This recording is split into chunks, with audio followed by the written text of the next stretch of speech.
নামাজ পড়বো পড়বো বলে সময়কে ঠেলে দিচ্ছি বারবার, আর এভাবে জীবনটা নিঃশব্দে ফুরিয়ে যাচ্ছে। আজ না, কাল পড়বো, এই অজুহাতেই কেটে যাচ্ছে দিনের পর দিন। অথচ মৃত্যু কোনো দিন কোনো সময় বলে আসে না। একদিন ঠিকই দাঁড়াতে হবে আল্লাহর সামনে, কিন্তু তখন আফসোস ছাড়া আর কিছুই থাকবে না। দুনিয়ার ব্যস্ততা, ঘুম, মোবাইল, ভালো লাগা সব কিছুর জন্য সময় বের হয়, শুধু নামাজের জন্যই যেন সময় থাকে না।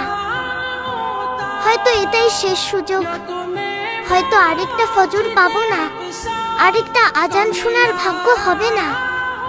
তাই আজ থেকেই শুরু হোক ফিরে আসা, সিজদায় মাথা রাখার সেই শান্তি খোঁজার পথটা।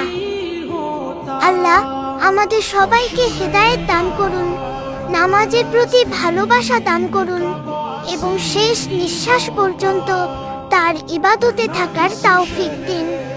আমিন।